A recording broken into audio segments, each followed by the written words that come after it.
everyone, it's Dragon Fireflies, and I have some altar updates.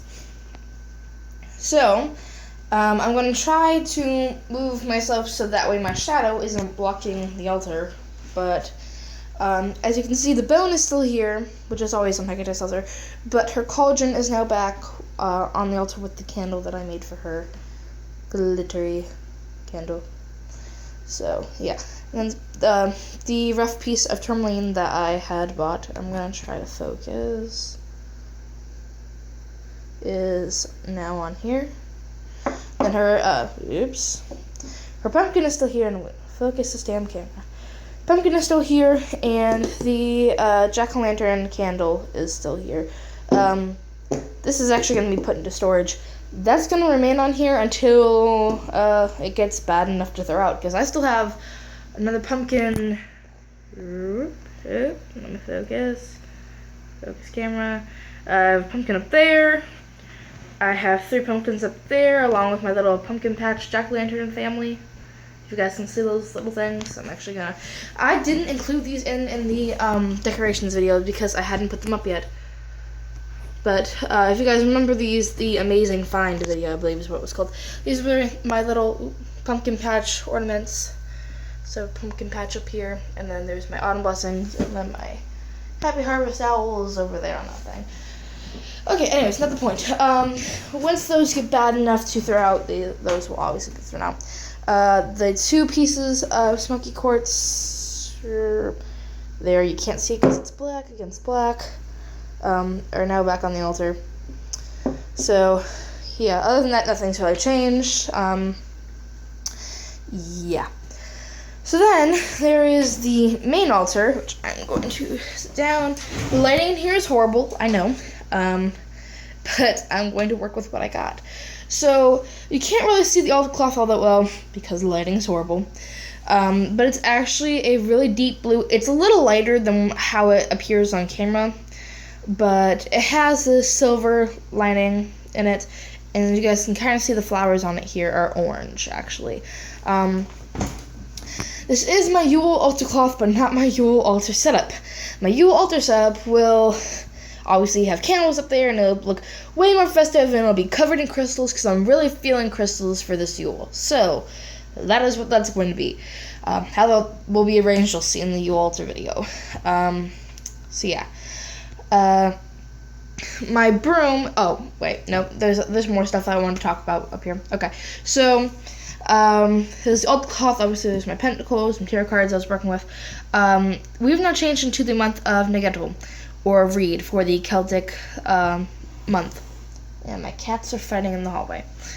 Oh my gosh. Oh hey, there's a familiar, and then there's June. June's a little bitch. She likes to jump up my altars and knock everything off, if you hadn't heard me say that already like 1,000 times. So yeah, it's Celtic month of Reed. If you hear dinging in the background, that's because my friend Omar is messaging me again while I'm on video. He seriously has the worst timing ever. So, yeah. Him and Tori. So, there's the Ogum there that I made with a popsicle stick. I actually don't have an altar cloth to specifically fit this Ogum, so I just kind of went with the Nyx Sabbat altar cloth, and yeah. So then, this guy... Okay, so let me focus this damn camera, because it won't focus on its own. Okay, and yeah, he's still messaging me. So, the amethyst skull, ooh, that looks really pretty there. The amethyst skull is still on the goddess, triple goddess statue here in the center. Come on, camera, focus. Because we are at the in-between stage of Yule and Samhain. So once it gets to like around December-ish, I'm going to end up knocking everything over trying to get this little guy to stand back up. Because he refuses to stand. Okay, there we go. Focus. Lighting's still horrible, but oh well.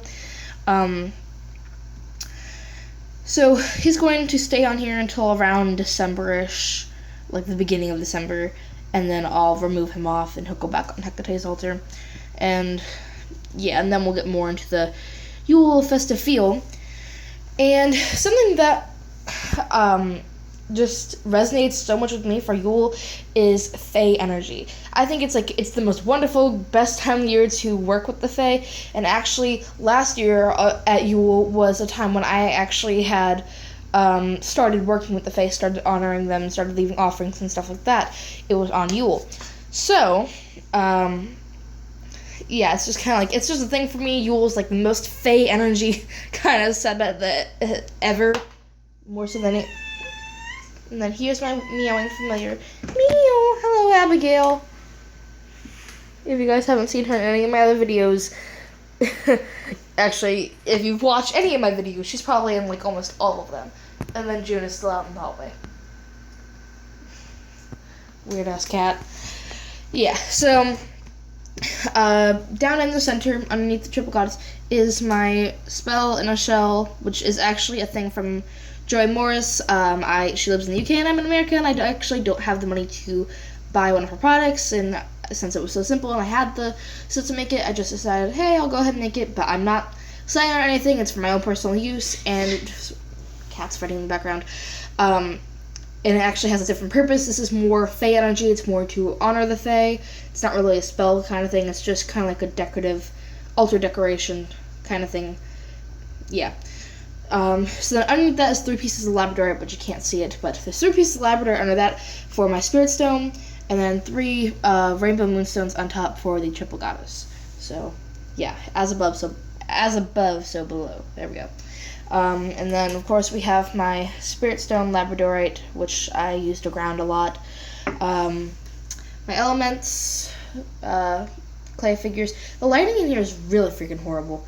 But there's my malachite for earth, and I have a sodalite for water.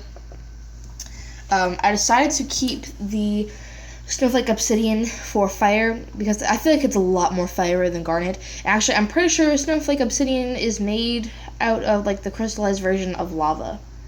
I think. I'm pretty sure it is. Something to do with lava. And then I have a citrine for air.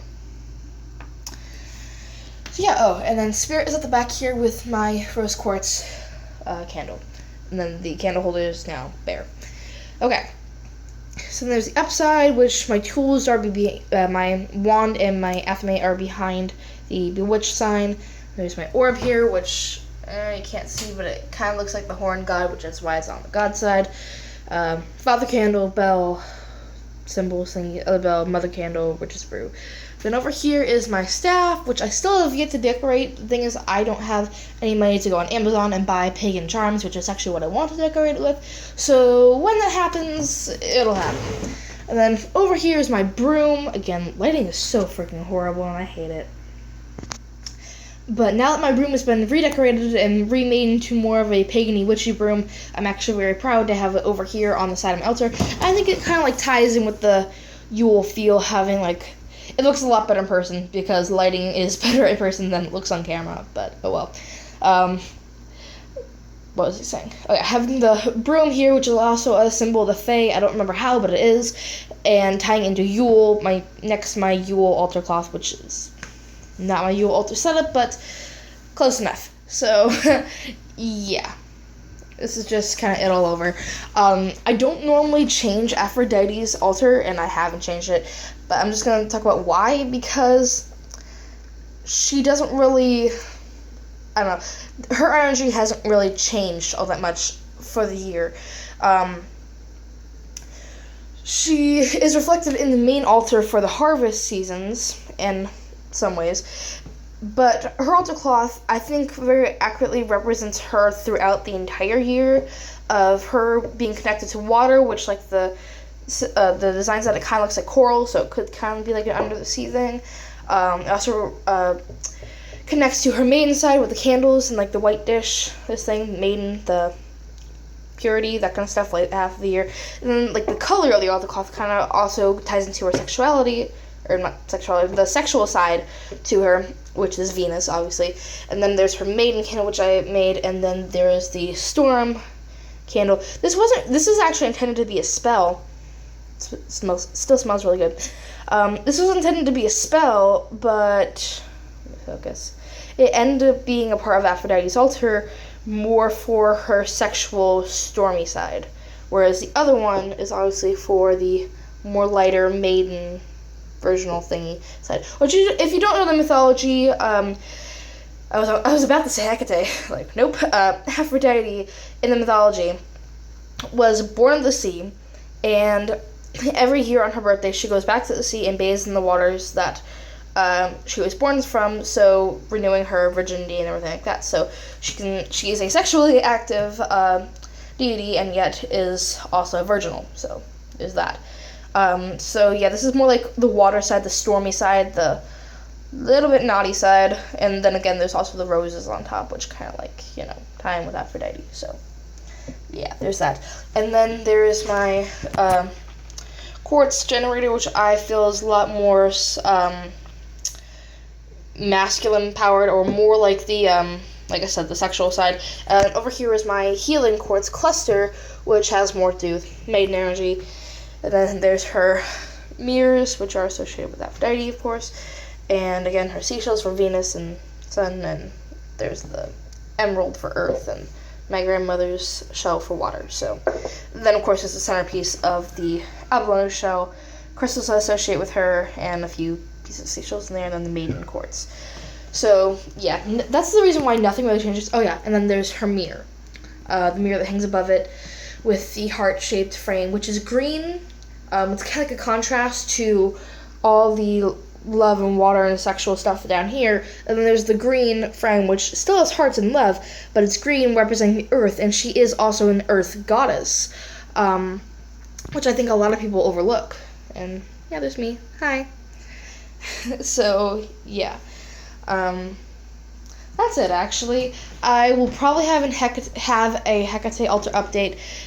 I don't know when. I have an idea of what I want the next altar to look like. And the reason why I changed Aphrodite, oh my gosh, I'm doing this again. Talking about Aphrodite and almost Hecate. Talking about Hecate and I actually did say Aphrodite, oh my gosh. So the reason why I changed Hecate's altar so much is because she is the most transformative deity that I worship. And so her altar changes a lot. So I have an idea of what I want the next altar to look like, but I just don't feel like the energy is right at the moment.